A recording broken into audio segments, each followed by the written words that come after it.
네, 저희 시작하도록 하겠습니다. 네. 자, 드디어 이제 마가복음 1장부터 저희가 시작을 하겠는데요. 잠깐 아까 했던 거 잠깐만 복습 한번 해보도록 하겠습니다. 자, 1장부터 3장까지는 어떤 내용이라고요? 예수님의 초기 사역. 3장부터 6장까지는 예수님께서 12제자를 부르시고 가르치시고 파송하는 내용. 그 다음에 6장부터 8장까지는 여전히 깨닫지 못하는 제자들의 모습, 예수님이 가르침에도 불구하고. 8장부터 10장까지가 조금 크라이막스죠. 그 예수님의 그 십자가의 순환을 얘기하는데 여전히 깨닫지 못하는, 그래서 예수님의 길과 제자들의 길이 다르게 나타나는 모습이고, 그리고 11장부터 13장까지는 예수님의 마지막 가르침, 논쟁이 좀 많이 이제 기록되어져 있고요. 14장부터 16장까지 이제 예수님의 죽으심과 이제 부활의 사건이 여기 집중적으로 기록되어져 있는 것을 보게 됩니다. 자, 저희가 오늘 1장부터 5장까지 우리가 다루게 했는데요. 자, 먼저 1장부터 3장까지를 보면 예수님의 초기 사역이 기록이 되어 있습니다. 자, 1장을 한번 우리가 성경을 한번 펴보시면 1장은 어떤 시간적인 순서대로 이렇게 쭉 흘러가는 것을 보게 됩니다.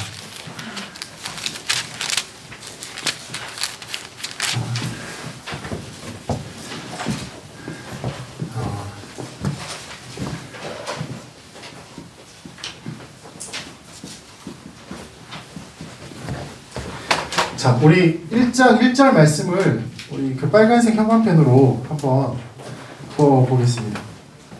1장 1절 말씀을 빨간색 형광펜으로 그어보시고요.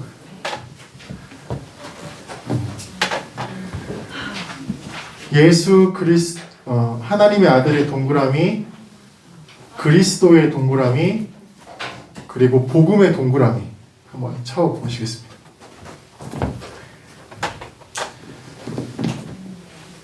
하나님의 아들 예수 그리스도의 복음의 시작이다. 우리 한번 1장 1절 말씀 한번 읽어보도록 하겠습니다. 시작. 하나님의 아들 예수 그리스도의 복음의 시작이다. 자, 우리 마가복음 저희가 이제 카톡에 녹음하고 그 한번 다 들어보시라고 했죠. 그 들어보셨을 때 느낌이 어떠셨어요? 좋았어요. 그리고 잘 들렸어요, 안 들렸어요? 자, 그 당시에는 문맹률이 상당히 높았습니다. 거의 한 1000명 중에 한두 명꼴로 이 문자를 알고 쓸 수 있는, 아무튼 그러한 문맹률이 높은 데였기 때문에 이러한 성경은 읽기 위해서 쓰는 그런 책이 아니었고 앞에서 누가 읽어주고 듣는 책이었어요. 서신서들도 다 듣는 책입니다. 그래서 라임이라고 하죠. 이런 라임, 어떤 문학적인 구조들이 잘 갖추어져 있습니다. 그래서 성경은 우리가 소리내서 읽으라고 하는 것이 바로 그러한 의미입니다. 그래서 우리가 성경을 소리내서 읽을 때에 그 어떤 또 다른 그런 계시의 말씀으로서 우리가 들을 수가 있는 거예요. 자, 그런데 이때 하나님의 아들 예수 그리스도의 복음의 시작이다 라고 제가 우리 성도님들한테 이렇게 말씀드리면 느낌이 어떠세요? 별 느낌이 없으신데, 그 당시 1세기의 로마 사람들이, 이방인들이 이 얘기를 들었을 때에 헛!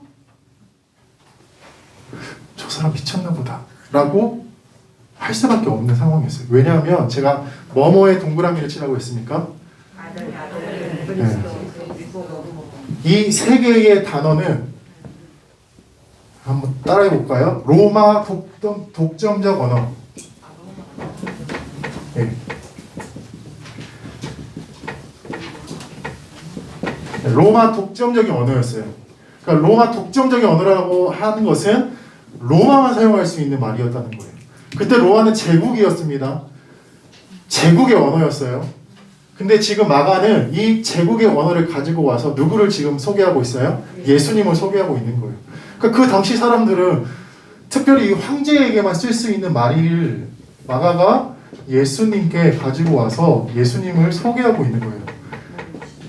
황제가 신의 아들이고 황제가 그리스도의 주인이라고 하는 뜻입니다. 주인이고 황제가 복음, 기쁜 소식인 그 시대 가운데에 누가 지금 그 하나님의 아들이고 복음이고 그리스도라고 지금 나가는 선포하고 있어요?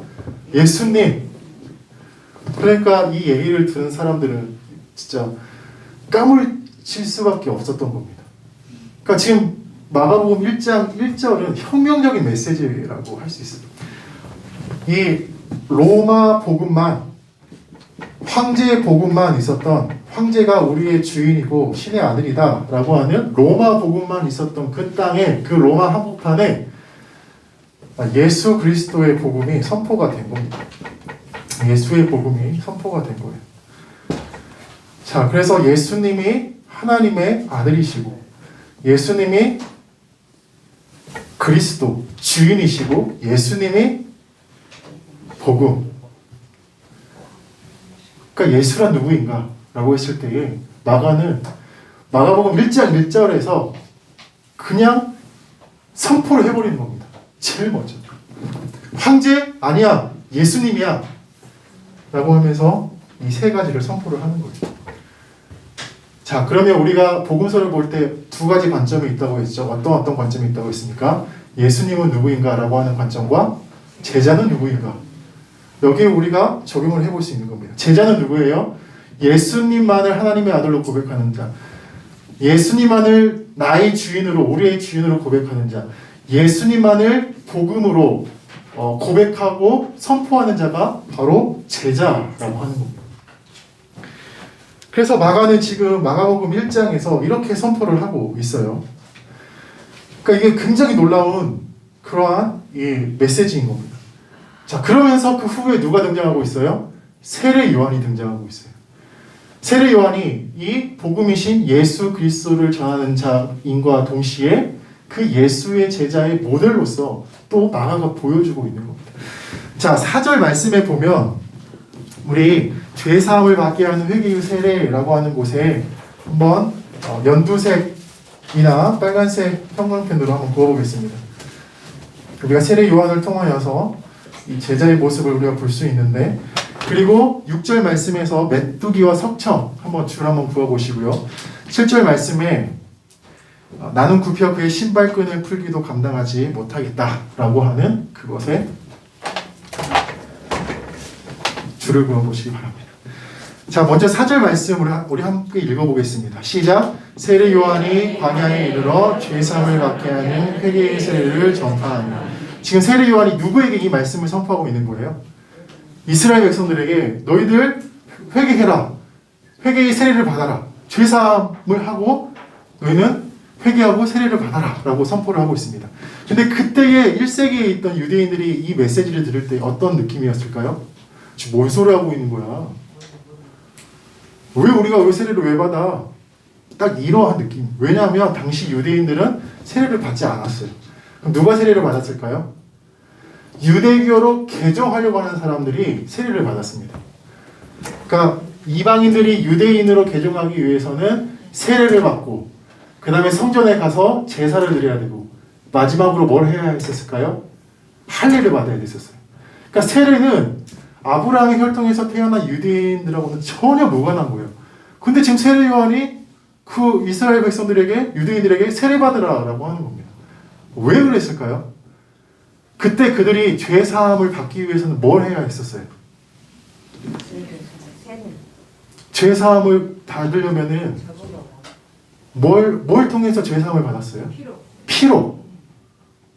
그 성전에 가서 우리 레위기 말씀이 있고 있는데 동물 가지고 와서 동물 잡아가지고 하나님께 제사 드려야지만 죄 사함을 받을 수 있었어요. 그거 외에는 전혀 죄 사함을 받을 수 있는 길이 없었어요. 근데 세례 요한은 그걸 딱 보니까 저 사람들이 하나님을 주인으로 고백하며 살아가는 사람들인데 그 동물 제사 드리는 모습이 굉장히 형식적인 겁니다.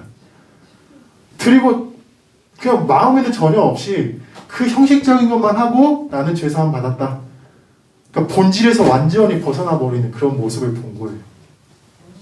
하나님을 주인으로 고백하는 너희들이 죄사함을 받았다고 하지만 너희들 그 곡물 제사 드리고 난 다음에 모습 보니까 똑같아. 너희들 제사 드릴 때가 똑같아. 너희들 진짜 회개해야 돼. 그리고 세례 받아야 돼.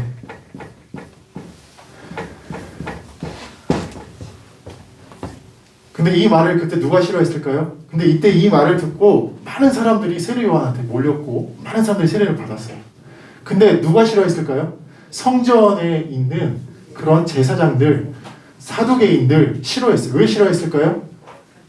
사두개인들은 그 성전에서 나는 그 수익으로 살아가는 사람들이기 때문에 엄청난, 뭐 오늘날로 말하면 막 부동산처럼 그렇게 엄청난 거대한 돈을 모아서 살아가는 사람들이기 때문에 이 세례 요한의 이 말이 너무나도 마음에 들지 않았어요. 그래서 나중에 이 세례 요한의 이 외침이, 나중에 세례 요한이 죽잖아요. 그거하고 굉장히 연관이 큽니다. 사실 세례 요한이 헤롯 왕이 세례 요한을 죽이기 위해서는 함부로 못 죽여요.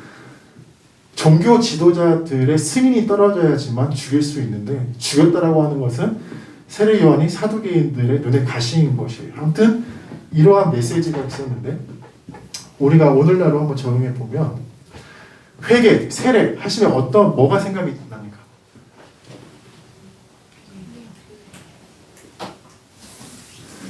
사실 우리가 회개했다, 여기서는 회심이라고 하겠습니다.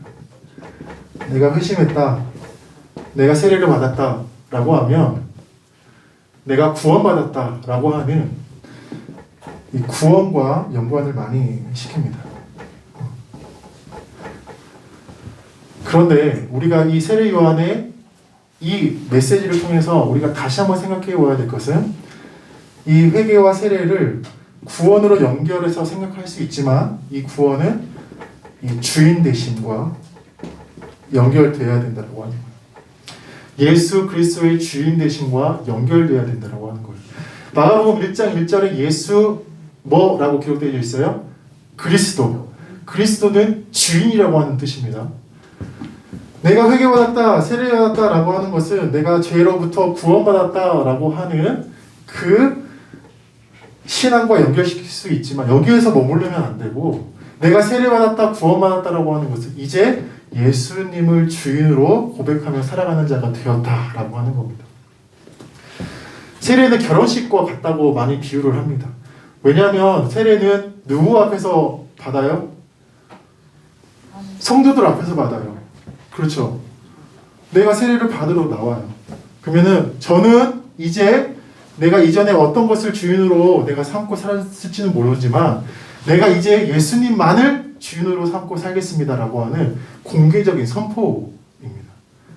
회심도 마찬가지입니다. 내가 회심했다라고 하는 것은 내가 이전에 뭘 주인으로 살았는지 내가 그거 다 버리고 이제 예수님만 내가 주인으로 고백하며 살겠다.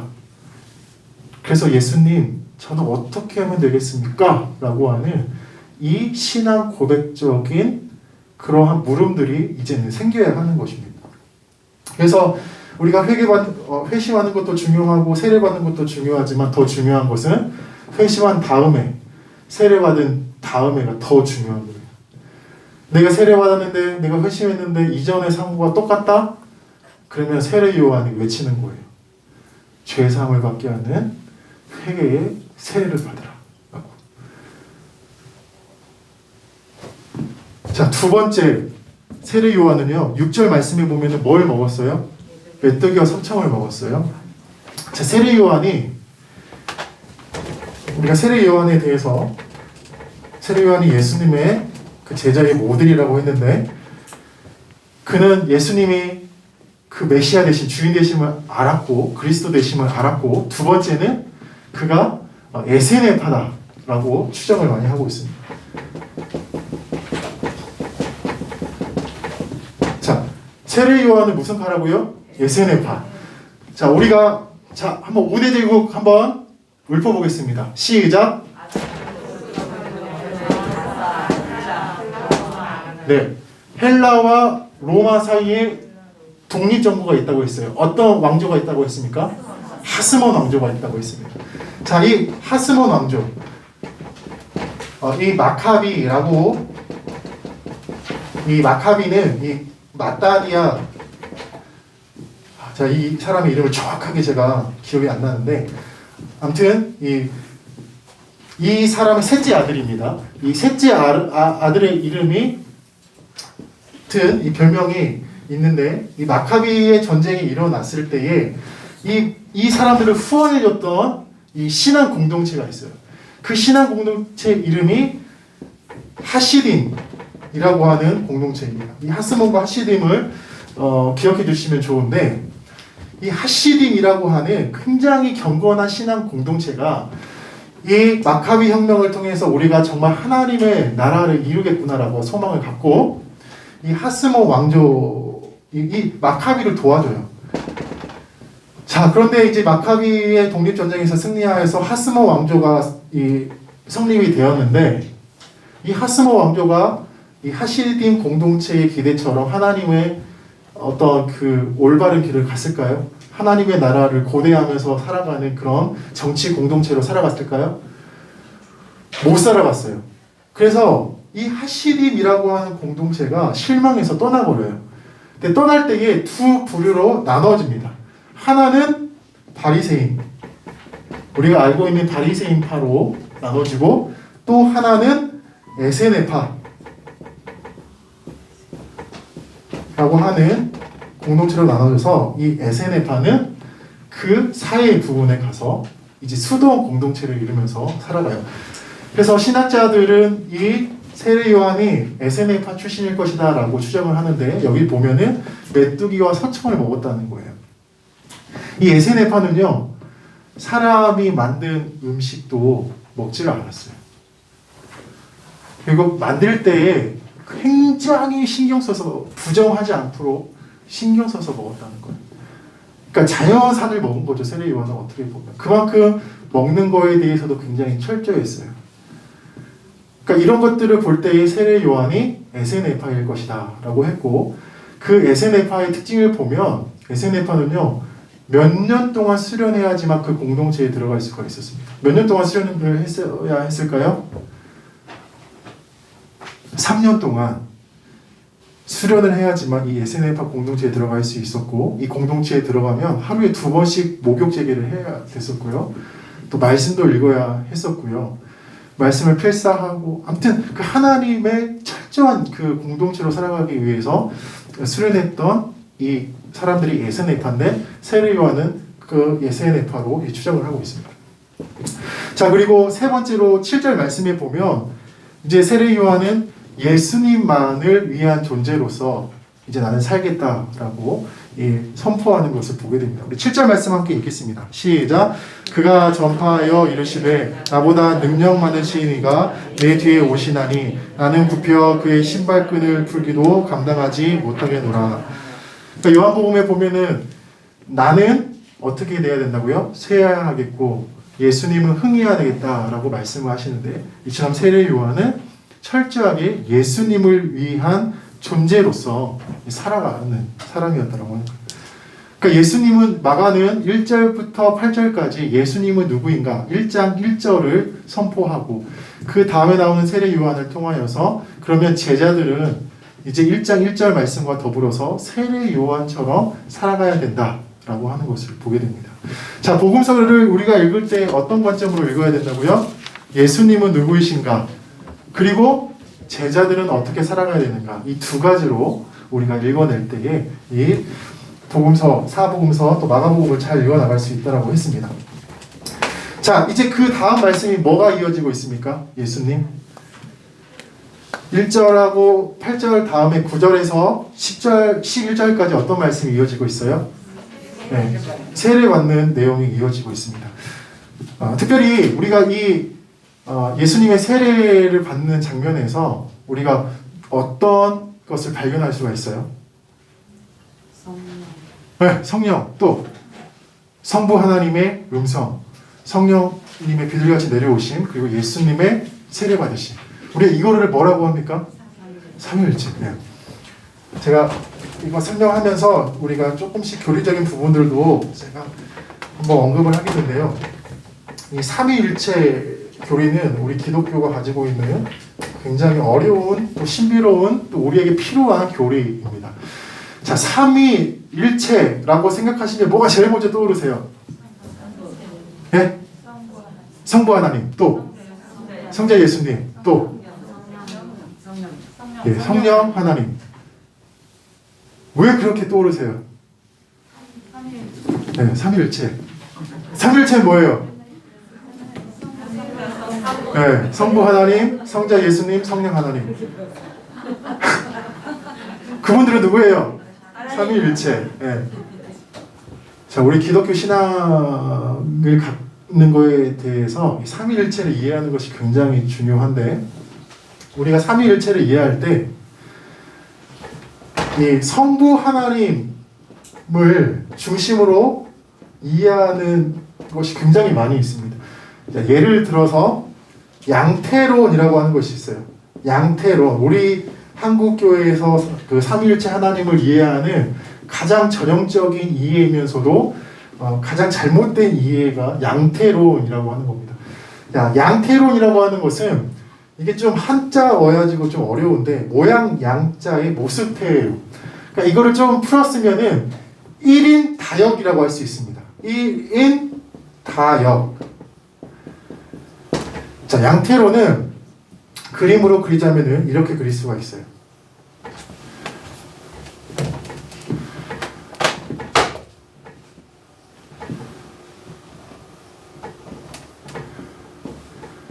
자, 여기가 성부 하나님이 계셔요. 성부 하나님이 어떨 때는 성부 하나님으로, 성부 하나님이 어떨 때는 성자 예수님으로, 성부 하나님이 어떨 때는 성령 하나님으로 이렇게 역할을 바꾸신다는 거예요.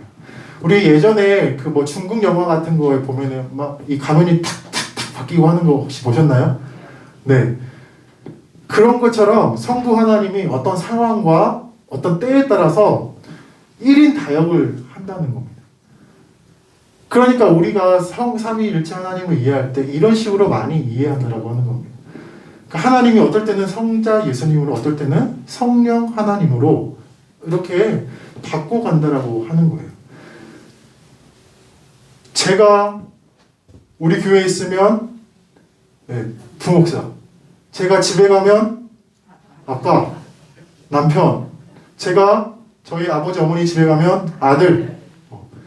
그러니까 성부 하나님을 중심으로 해서 이해하는 것이 양태론인데, 이런 이해가 한국교회에 굉장히 많이 있다라고 하는 겁니다.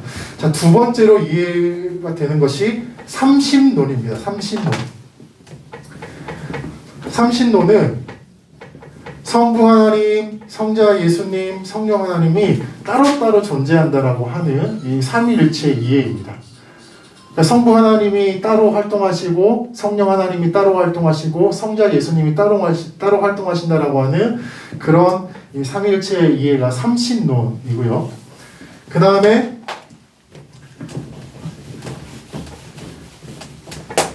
군주신론 이해가 있어요. 군주신론은 성부 하나님, 성자 예수님, 성령 하나님 다 내가 믿고 알고 있는데 이거를 계급적으로 이해하는 겁니다. 성부 하나님이 제일 힘이 세. 이런 이해도 굉장히 많이 합니다. 우리가 삼위일체를 이해할 때. 그 다음에 성자 예수님이 그 다음이 힘이 세. 그 다음에 성령 하나님이 그 다음 힘이 세. 이런 식으로 성령 이 삼위일체를 이해한다라고 하는 겁니다. 근데 우리가 알게 모르게 이런 이해가 많이 있는데, 이런 이해를 가지고 있으면 우리의 신앙생활에 그대로 나타나는 경우가 많이 있어요. 예를 들어서 삼신론에 대해서 이 삼위일체를 이해하면 어떤 분들은 성령 하나님만 찾아요. 성령주의로 빠져요. 또 어떤 분들은 예수 그리스도의 구원하신 그 구원자 되신 예수님만 찾고 기도하고, 어떤 분들은 성부 하나님, 그런 신앙이 균형적이지 않고 한쪽으로 쏠려 있는 경우가 많이 있고, 이런 군주신론 같은 삼위일체의 이해를 갖고 계시는 분들은 성부 하나님이 가장 힘이 세니까 나도 힘을 가져야 돼. 어떤 리더십, 어떤 지도자가 되고자 하는 그런 열망들이 굉장히 강해요. 그러니까 삼위일체 이해가 나의 신앙의 생활에 그대로 드러난다라고 보시면 돼요. 한번 어때요? 한번 옆에 계시는 분을 한번 쳐다보시면 어떤 삼위일체 이해를 가지고 계시는 것 같아요?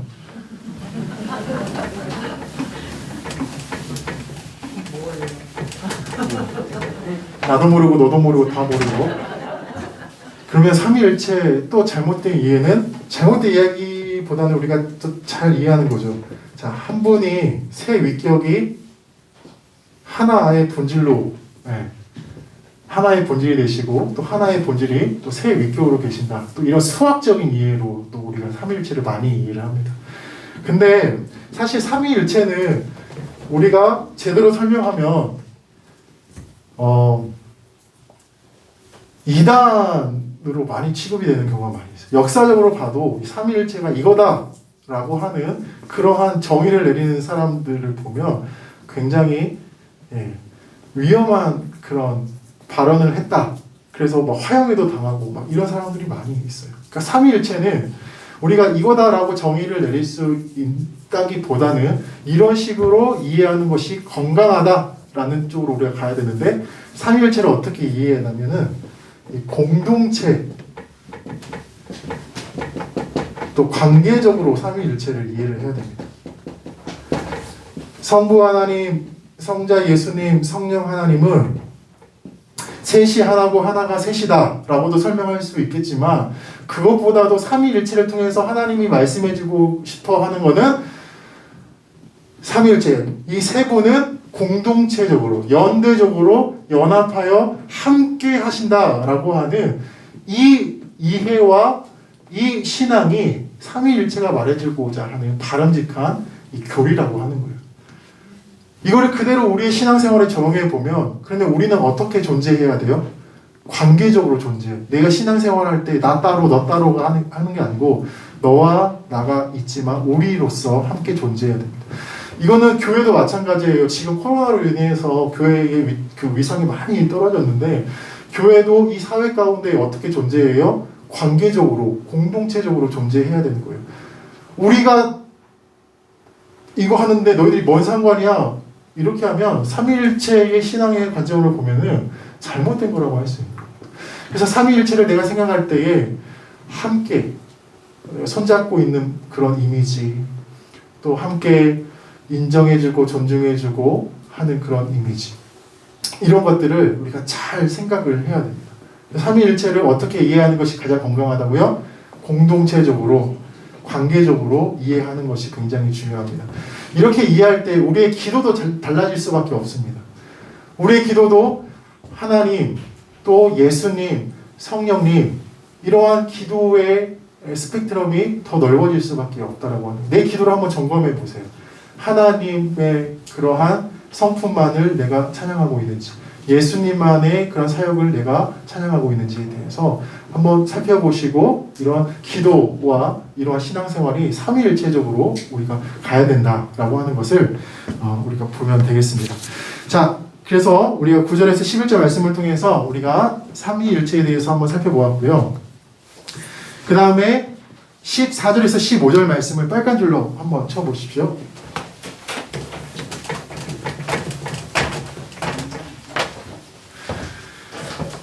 자, 이 말씀이 마가복음에서 제일 중요한 말씀인데요.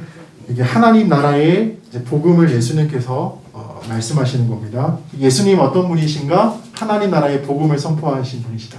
그럼 제자는 어떻게 해야 되는가? 이 예수님께서 선포하신 하나님 나라 복음을 전하는 자가 되어야 된다라고 우리가 살펴볼 수 있습니다. 그리고 16절에서 20절 말씀에 보면 이제 20절 말씀에 보면 곧 부르니 그 아버지 세베대를 품꾼들과 함께 배에 버려두고 예수를 따라간다라고 이렇게 나와 있어요.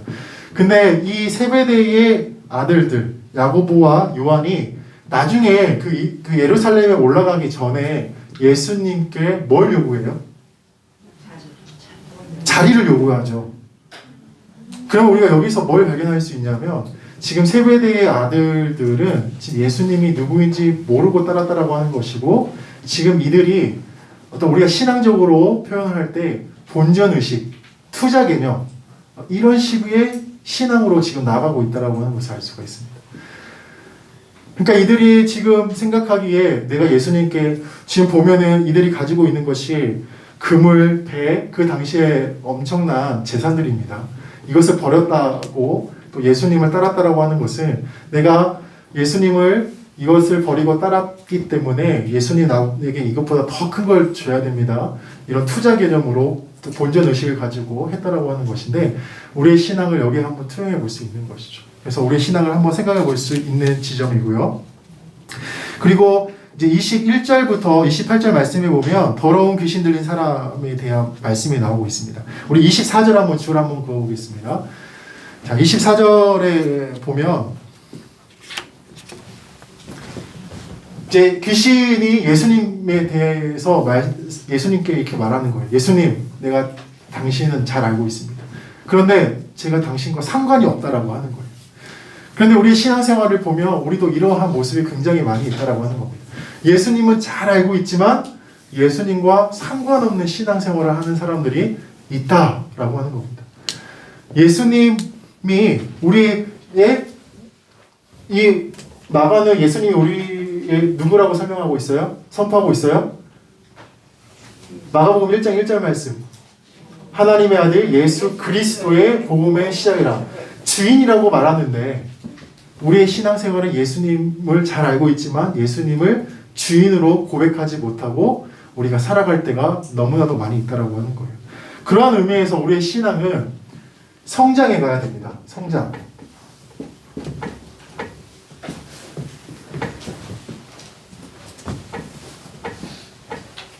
크게 우리가 신앙적으로 성장한다라고 하는 것은 세 개의 단계로 볼 수 있어요.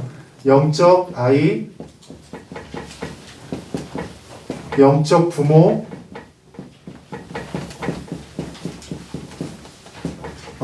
영적 청년, 영적 부모. 영적 아이는 어떤 상태일까요? 영적 아이는 사랑을 계속 받아야 됩니다. 가르침을 계속 받아야 돼요. 교회 나와라. 성경 공부해야 된다.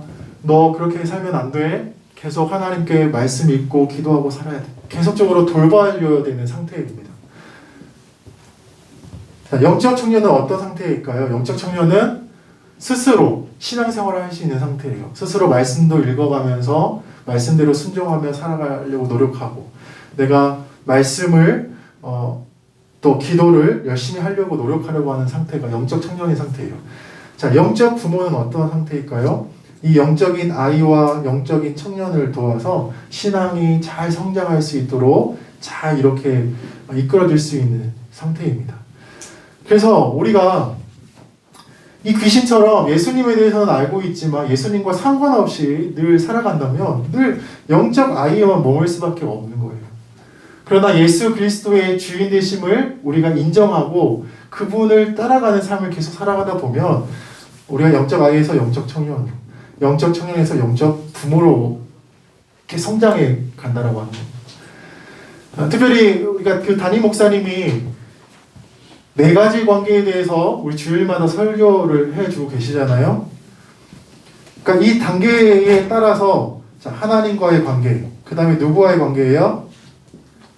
자신과의 관계, 그리고 누구? 공동체, 우리 교회의 공동체와의 관계, 그리고 세상과의 관계. 우리가 성장할수록 하나님의 관계가 더 깊어져, 예배의 깊이가 더 깊어질 수밖에 없고 말씀과 기도의 깊이가 더 깊어질 수밖에 없는 거예요. 성장해 가야 됩니다. 자신과의 관계. 우리가 이전에는 다른 것을 주인 삼아 살았지만 이제 나는 예수 그리스도를 주인으로 삼고 살아가기 때문에 성령님의 인도하심에 따라 내 안에 내주하시는 성령님의 인도하심에 따라 살아갈 수밖에 없는 거예요. 성장해 갈수록 더 그 성령님을 의지하며 살아갈 수밖에 없죠. 공동체.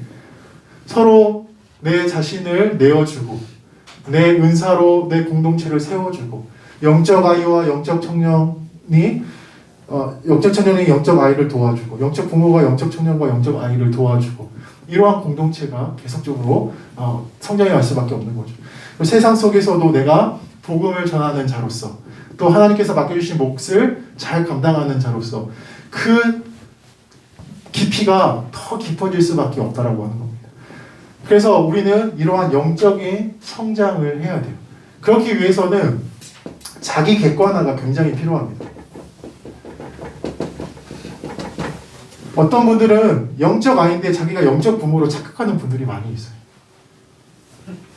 반대로 어떤 분들은 자기가 영적 부모의 단계까지 이르렀는데 영적 청년이라고 생각하는 분들이 있어요. 그러니까 기도하면서 자기 객관화, 나는 지금 어떤 성장 가운데 있는지에 대해서 잘 살펴보아야 한다라고 하는 겁니다. 그래서 우리가 이 귀신의 말 속에서 우리의 신앙이 더욱더 성장하는 신앙으로 나아가야 된다라고 하는 것을 보게 됩니다. 자, 그리고 이제 쭉 이어지는 말씀에 보면 34절 말씀에 보면 우리가 마가복음을 읽다가 보면은 예수님께서 누구를 고치시고 또 귀신을 쫓으시고 뭐라고 말씀하시는 것을 많이 보게 됩니까? 다른 곳에 가서 이거 말하지 마, 말하면 안 돼. 네, 그것이 예수님께서 계속 마가복음에 보면은 이것을 계속 강조하시는데 왜 강조하실까요? 네, 메시아 비밀 사상이라고 하는 이 흐름이 마가복음에 흘러가고 있습니다. 메시아 비밀 사상. 그러니까 예수님이 이 땅에 메시아로 오셨는데 예수님의 메시아 되심과 사람들이 생각하는 그 메시아의 모습이 전혀 달라요. 그러니까 그 당시 사람들이 가지고 있었던 메시아는 마치 군사 이 이미지가 굉장히 강해요. 정치적인 이미지가 강해요. 말을 끌고 와서 우리를 지배하고 있는 그 로마 제국을 물리치는 그 사람이 바로 메시아인 거예요. 근데 예수님의 모습 속에서는 그 메시아의 모습이 보이고 있어요? 보이고 있지 않아요?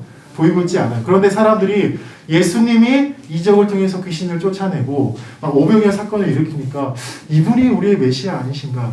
라고 이렇게 착각을 하는 겁니다. 그런데 만일 예수님이 이러한 그 어떤 군인과 같은 메시아가 아닌데 마치 그 병 고침 받은 사람도 그리고 귀신을 쫓아낸 그 사람이 이 예수님이 메시아입니다 라고 이렇게 말하고 떠벌리고 다니면 어떻게 되는 거예요? 예수님에 대한 메시아가 오해돼서 예수님의 구원 사역이 방해를 받기 때문에 예수님이 조용히 해야 돼? 말하면 안 돼? 그렇게 함으로써 십자가의 길로 계속 나아가고 있는 겁니다. 그래서 메시아 비밀 사상이라고 하는 것이 마가복음 가운데 흘러가고 있다라고 하는 것을 볼 수 있습니다.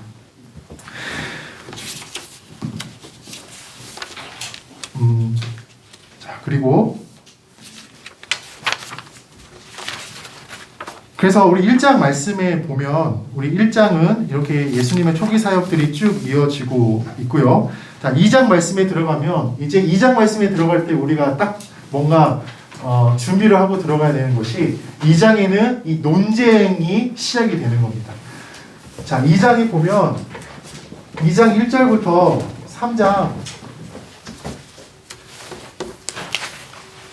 쭉 뒤에 넘겨보시면 3장 6절까지 이 논쟁 5가지 논쟁이 이렇게 기록이 되어 있어요.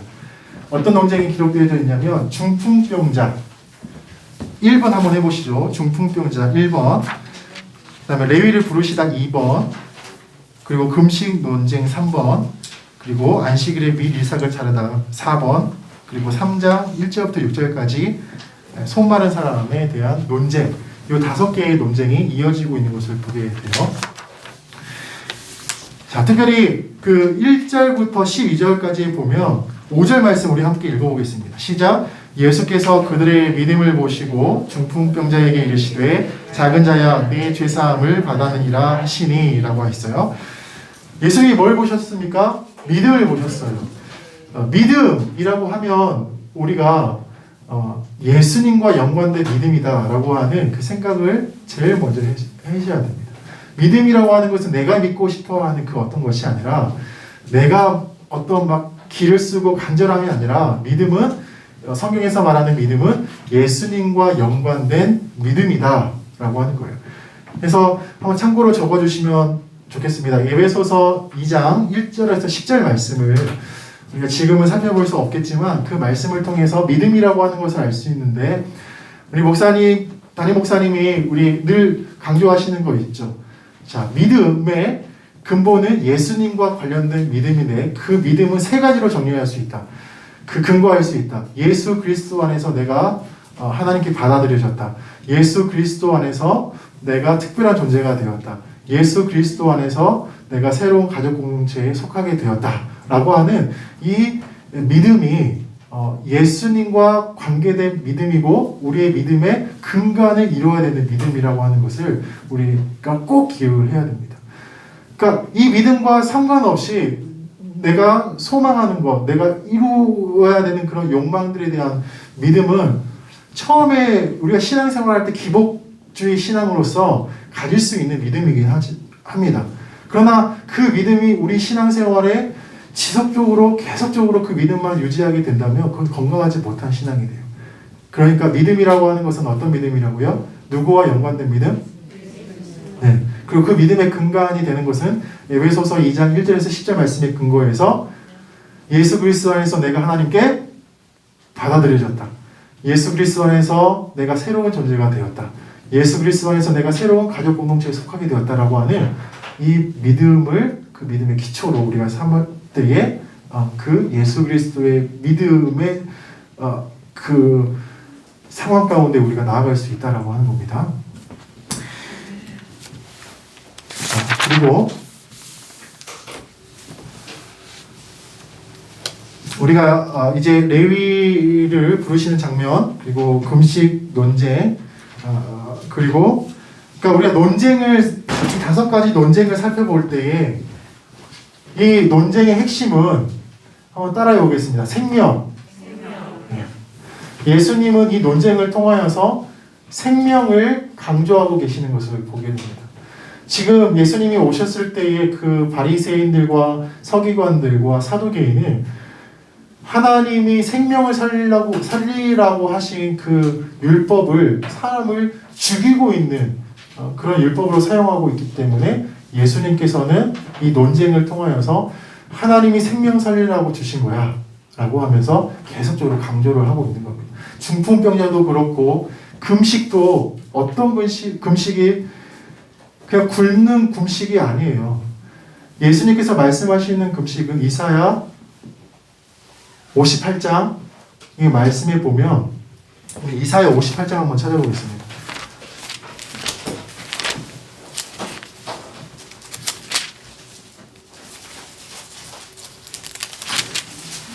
그러니까 예수님이 이때 당시 와서 바리새인들에게 너희가 굶는 거 그거 금식 아니야 라고 말씀하시면서 기본적으로 예수님께서 말씀해 주시고자 하는 것은 586년 6절입니다. 58장 6절 하면 뭐가 갑자기 떠오르네요.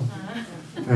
한번 같이 읽어보겠습니다. 시작. 내가 기뻐하는 금식은 흉악의 결박을 풀어주며 멍에의 줄을 끌어주며 압제당하는 자를 자유롭게 하며 모든 멍에를 꺾는 것이 아니겠느냐. 금식은 그냥 밥 먹는 것을 금지하는 것, 그 이상의 의미를 갖고 있는 것이다. 네가 금식함으로 인하여서 다른 사람들이 유익을 얻는 것이 그게 하나님께서 말씀하시는 참된 금식이다라고 예수님께서 말씀하시는 거예요. 뭘 하고 뭐에 연관되어 있어요? 생명과 연관되어 있는 겁니다. 자, 그리고 그 밑에 안식일에 밀 이삭을 자르는 사건과 또 안식일에 손 마른 사람을 또 고치신 사건이 다 생명과 연관되어 있는 겁니다. 그럼 예수님은 어떤 분이세요? 생명을 살리시는 분. 그럼 제자는 어떤 제자들이 되어야 돼요? 생명을 살리는 자가 바로 제자인 겁니다. 그래서 우리는 계속적으로 성장해 가야 되고 또 우리는 계속적으로 예수님의 주님 되심을 고백해야 되는 겁니다. 참고로 이 안식일 논쟁이 이 밀 이삭과 손 마른 사람에게 지금 그 안식일에 고쳤다고 지금 딴지를 걸고 있는데 그 당시 안식일의 규정을 39개로 만들었어요. 39개로 만들어서 이 사람이 벽이 넘어져서 사람이 깔렸어요. 그러면 그 벽을 치우는 이유가 그 사람을 고치기 위해서 치우는 것이 아니고 그 사람의 생사 여부를 파악하기 위해서 그 돌을 치웠다는 거예요. 어떤 사람이 지금 막 목이 부어가지고 거의 죽기 일보 직전이 아니면 고쳐주지를 않았어요. 안식일에. 그러니까 그 정도로 이 사람들이 생명과 무관한 그런 율법 행위를 하고 있는 것에 대해서 예수님께서 비판을 하고 계시는 겁니다. 자, 그리고 우리가 이제 3장으로 넘어가서 3장 13절에서 19절 말씀에 보면 14절과 15절 말씀 한번 줄 그어 보겠습니다.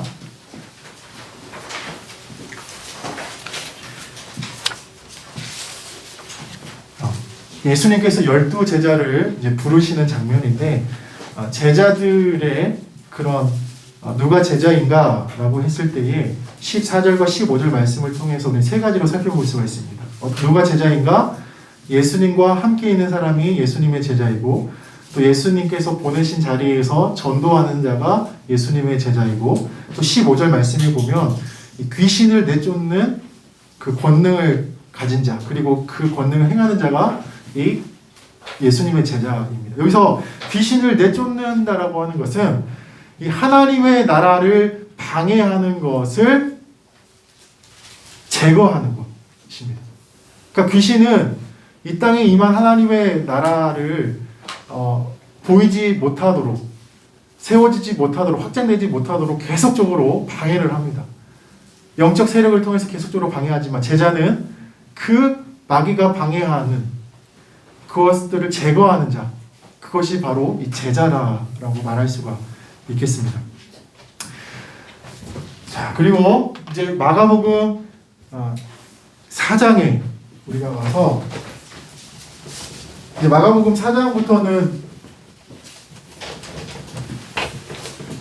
어떤 게 이제 이야기가 시작이 된다고요? 우리가 산으로 비유하자면 예수님께서 제자들을 부르시고 그 다음에 가르치시는 거예요.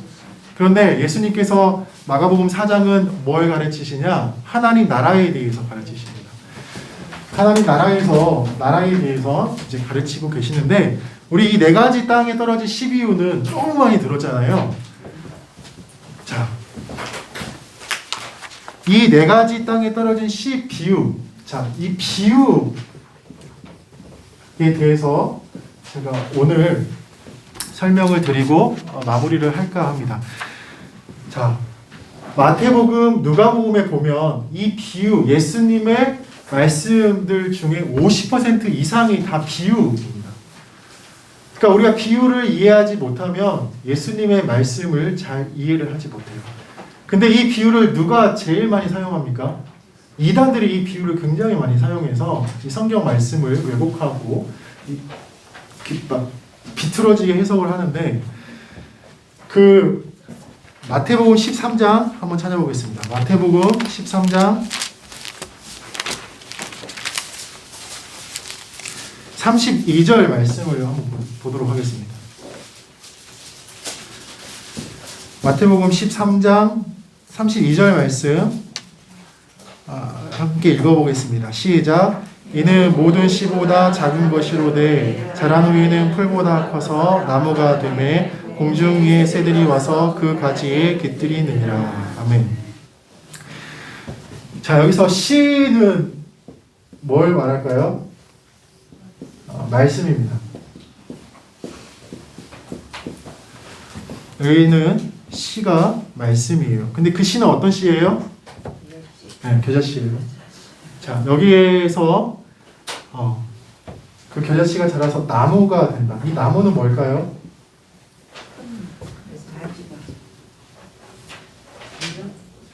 그 비유하자면 어떻게 우리가 풀이를 할 수 있을까요? 나무는 사람입니다. 자, 새는 뭘까요? 새가 깃들인 새는 뭘까요? 우리가 새는 영입니다. 영. 제가 지금 이렇게 풀이를 했는데 이건 신천지에서 풀이하는 방식이에요. 신천지. 그러니까 이렇게 이제 풀이해가지고 그렇구나 이렇게 하면 이제 빠져들게 되는 건데, 신천지는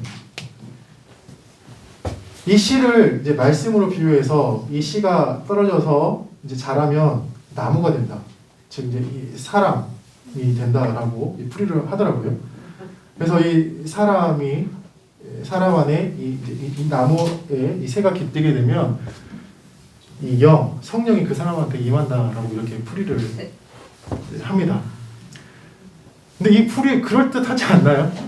네. 말씀을 들으면 믿음의 사람이 되고 믿음의 사람이 되면 성령이 임한다.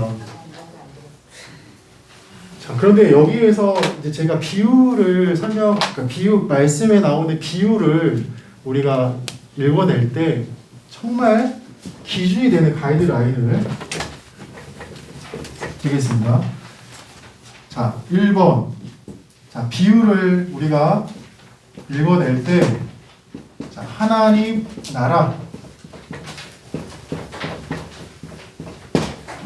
나라를 중심으로 비유를 읽어내야 됩니다. 예수님의 모든 비유는 거의 대부분 하나님 나라에 대한 비유예요. 여기 하나님 나라 있어요, 없어요? 완전히 잘못된 거고. 두 번째, 비유를 해석할 때는 전체 내용에서 그 비유를 해석을 해야 돼요.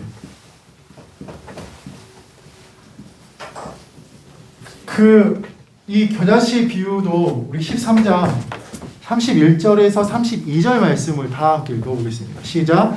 또 비유를 들어 이르시되 천국은 마치 사람이 자기 밭에 갖다 심은 겨자씨 한 알 같으니 이는 모든 씨보다 작은 것이로되 자란 후에는 풀보다 커서 나무가 되매 공중의 새들이 와서 그 가지에 깃들이느니라. 아멘.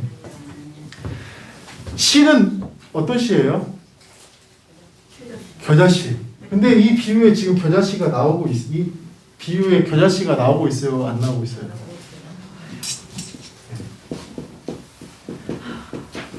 예수님께서 이 하나님 나라에 대한 말씀을 이 겨자씨를 비유해서 설명한다라고 하는 것은 그 강조점이 어디에 있다는 거예요?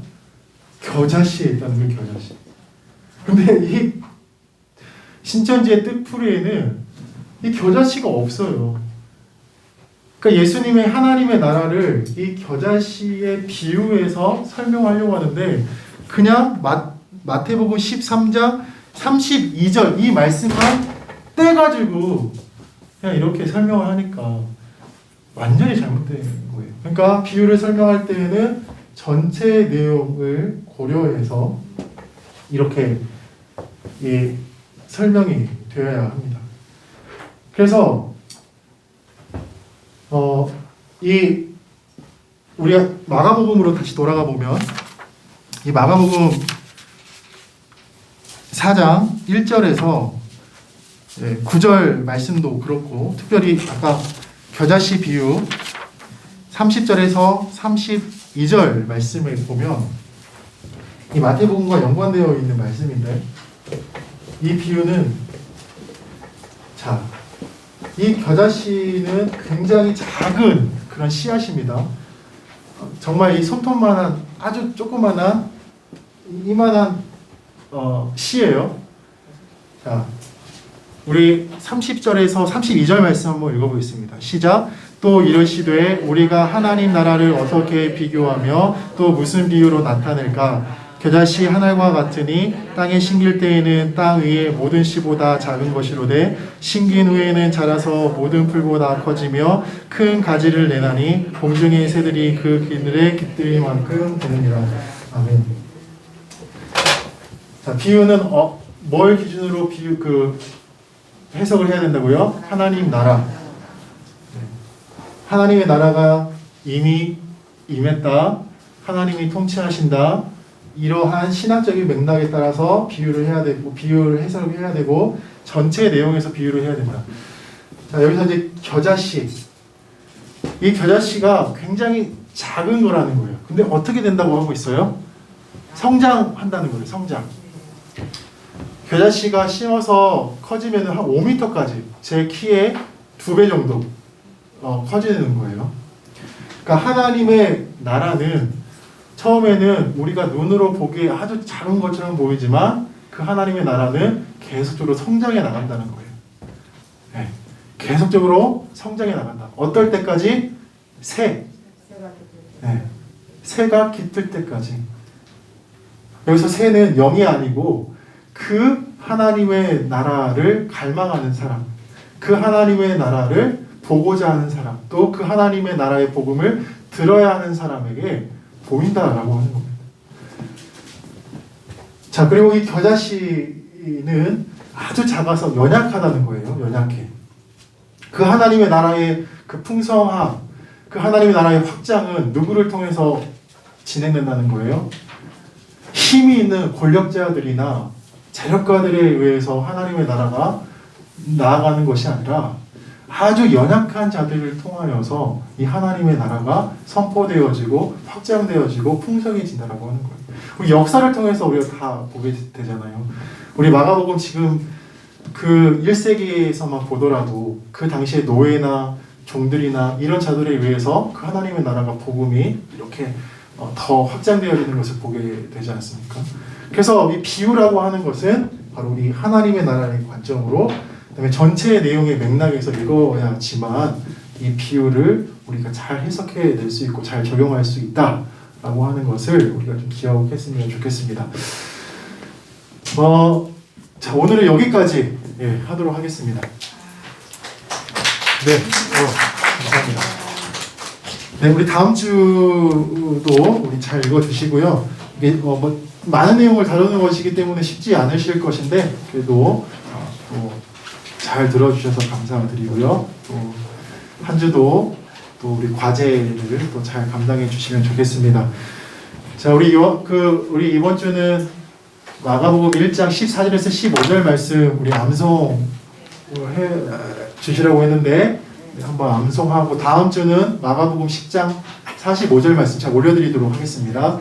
자, 한번 우리 마가복음 1장 14절에서 15절 말씀 암송하겠습니다. 시작. 요한이 잡힌 후 예수께서 갈릴리에 오셔서 하나님의 복음을 선포하여 이르시되 때가 찼고 하나님의 나라가 가까이 왔으니 회개하고 복음을 믿으라 하시니라. 아멘. 기도하겠습니다. 하나님, 짧은 시간 동안에 또 많은 것들을 또 보고 또 들었습니다.